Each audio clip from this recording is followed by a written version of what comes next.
The movie begins with a write-up telling us about an alien species called the Yautja, who are prey to none, friend to none, but predator to all. A young and undersized Yautja from a warrior clan called Dek seeks to prove his worth as a hunter to gain his father approval and elevate his status. When Dek enters a cave, he sensed the presence of his elder brother Quay, who used an invisibility cloak to hide himself. They both fought each other. His brother is trying to get him prepared for his first hunt. Quay tells Dek that he fights with rage, and that is going to get him killed. Just after the training, Quay shows Dek a planet called Jenna. He tells him that just as their ancestors did before them, for him to earn his place in the clan, he must choose a prey and bring it back to their planet, or he should never return.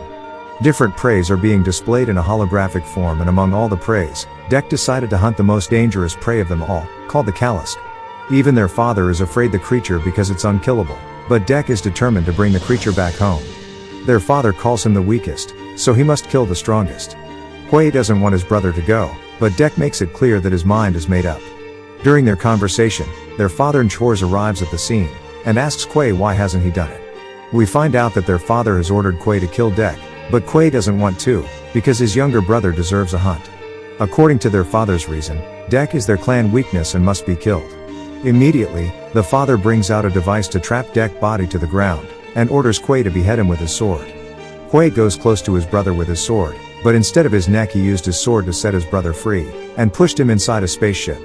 He goes to fight with their father, but his skills are no match. The invisible cloak gives his father the advantage as he cuts off one of Quay's arms, and pierced his sword through his heart. Before Quay died, he used a remote to turn on the spaceship he placed his brother into, and it flies him away from the planet. After a long while, Dek crash-landed at the planet of Jenna. After taking a look at his surroundings, he promises himself to hunt the prey for his brother Quay, who sacrificed himself for him. Without wasting much time, he brings out his weapons, which includes his advanced bow and spear. In the process of equipping them, Dek gets attacked by a bunch of tree branches. He used his sword to cut as many branches as possible, but more keeps coming. Dek smartly and swiftly managed to escape from the creature. He picked some flowers and used it to treat his wounds. He picks up a worm to eat, but as it begins to swell, he throws it away and it exploded like a bomb. Just as Dek begins his hunt for the kalisk, he sees dozens of dangerous flowers. The closer you get to them, the more they swell until they explode. A gigantic flying creature called the pterodactyl also has Dek on sight, targeting him as a prey. A girl on a valley named Tai tries to warn him, but he doesn't understand her language. The girl then reveals to be a robot as she changes her language to the one the alien can understand. Tai says she can help him, but Dek replies that he hunts alone. The pterodactyl suddenly started to throw objects from the sky and it landed on the flowers, making it to explode numerous poison on Dek's face. Following Tai instructions, he throws his weapon to her before he falls to the ground from the poison. Just as the creature tries to devour him, Tai jumps and uses Dek's weapon to kill the creature diabolically. Tai saves Dek's life before the poison could spread, by giving him an antidote. Just as Dek stands up, he tries to help Tai up, but realizes she has no legs. Tai explains to him that she's synthetic. She was built by the Weyland-Yutani Corporation for research. She also tells him that many of his kind has come here to hunt the kalisk, but none has survived it. But she has seen the kalisk and survived it. She proposes a deal to him. He should take her along with him, and she will guide him to the kalisk den. Once she's there, she will put back her legs and help him kill the kalisk. Dek doesn't give a damn about her until Tai convinced him that she will be his tool, a perfect tool for him to find his prey. This was the moment Dek decided to tag her along. He turns a large tree into a rope, and used it to tie her on his back as she directs him on where to find the kalisk. When night arrived, they decided to camp at a cave where Tai tells Dek how she has been in Jenna for 2 years. She knew someone will save her, but she never expected it to be him. She was expecting her best friend Tessa. Tessa and Tai are very special, and are robots created by the Yutani Cooperation. Just when she and Tessa were exploring Jenna one day, the kalisk attacked them, and ripped out her legs. The last sound she heard from Tessa is Tessa calling out her name. Tai sadly realizes that she has been telling the story to herself all along, because Dek is fast asleep. Meanwhile at the Yutani Cooperation, the lifeless body of Tessa is placed inside a machine, and it brings her back to life. We find out that Tessa was given a mission which is to capture the kalisk, and ensure bioweapons retrieval. The mission is given to her again, and she is told that Dek is a potential threat to the mission and should be killed. The company tells Tessa how displeased they are, and her continued failure will result to her decommission. The next morning, Dek asks Tai where he can find food. He needs all the strength he can get for his mission. Tai shows him a gigantic creature shaped like a rhino. Dek decided that the creature is going to be his food. The prey noticed his presence and begins to run. Dek doesn't give up, he begins to jump from one tree to the other to catch up with the creature. Just when he almost pounced on it, a monkey-like animal shows up from nowhere and disrupted his hunt. Dek angrily attacks the monkey, which seems to be so strong.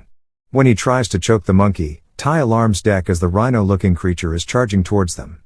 Dek immediately throws his sword at the head of the creature, and it sliced it into two. He holds the bones of the creature and screams in victory, but they get captured by another creature. This one is shaped like an octopus. It tried to eat them, but unexpectedly, the monkey-like creature rescues them by unleashing a sharp shell that made the creature to drop them. The monkey-like creature seems to be liking Dek, but all is not over as they were still chased by the creature. The monkey is captured, and just as it was about to be swallowed, Dek pounced on the creature back, and started to slide his sword around its body until it died. Meanwhile, Tessa is sent into the forest with some heavy armed men to kill Dek, and capture the kalisk. Tessa's strength is displayed as she held one of those plant monster with ease, before her men used their fire guns to burn them down. Later that night, Ty recounts their amazing adventure together, and how they make a pretty good team. The next morning, they continue their journey. Dek abandons the monkey while he still sleeps, insisting that he hunts alone, and Ty is his tool. They finally arrived at the kalisk den, where they see hundreds of corpses on the floor. Ty finally found her leg, and after she fixed it, she decided to reveal a truth she kept from Dek. But before that, Dek told her that he will never forget her, he will honor her until the end of his life for helping him capture the kalisk. Anyway, Ty advises Dek to run away, because the company is on its way here. She reveals that she is also on a mission with the company to capture the kalisk. She warns Dek that if he doesn't leave before the company arrive, he will be killed. Dek replies that if they try to stop him, he will kill them. He goes out, used his sword to create an explosion, and this leads the kalisk to him, a very gigantic creature. Dek goes to attack it. The creature is so strong that it broke the tip of his sword with a swing. Dek managed to slice its hand, but unfortunately it grows back again.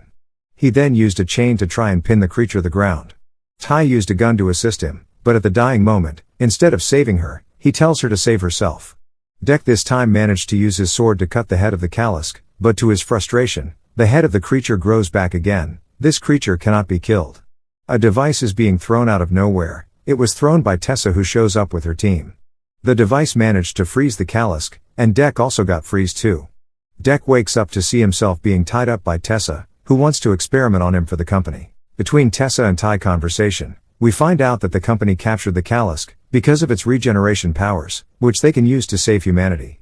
Ty isn't happy concerning Dek capture. She tries to convince Tessa to let Dek go because he saved her life. They should only experiment as weapons and technology. But Tessa doesn't want that. After a while, Ty decided to smartly set Dek free, and helps him escape out of the vehicle. Dek goes back to his ship and re-equipped himself, so he can go attack the company to rescue Ty. He sees the monkey on the way and realizes that the monkey is the child of the kalisk. Dek spits on it, which means he has recruited the monkey into his clan. Together with the monkey, Dek begins to take out the company guards one by one. On the other hand, the company thanks Tessa for capturing the kalisk. They ask about the Yautja, but Tessa lies to them that she already killed it. After taking out numerous guards, Dek finally rescues Ty, who seemed touched that he finally cares about her. Dek tells her that the monkey is Kalisk's child, and he cannot abandon its mother on the ship, and goes to free her. On his way, Tessa attacks him with a gigantic mech suit. Just while he fights it, Ty is busy setting the kalisk free. Just as Tessa gains the upper hand, the kalisk pounced on Tessa mech suit, destroys it and kills her. The kalisk reunited with her child, as Dek and Ty watches. Dek goes to pay his respect to the kalisk, but from behind Tessa throws a device that freezes and exploded the kalisk to death. Tessa tries to kill Ty, but Dek stabbed her from behind. After a while, Dek returns back home to fight his father to avenge his brother's death. His father sends 2 of their clan members to get rid of him, but Dek easily killed them all to his father's surprise, who saw him as the weakest of them all. Dek goes on a one-on-one combat with his father, who tried to take advantage with his invisible cloak again, but Dek was smartly able to get him and defeated him. His father says to him that he can finally join their clan because he has proved himself, but Dek replies to him that he has his own clan. Kalisk's son eats his father from behind. Standing by his side is Ty. Dek takes his father's invisible cloak, and that was how the movie ended. Thank you for watching, guys. If you loved this video, please subscribe to this channel for more. Thank you.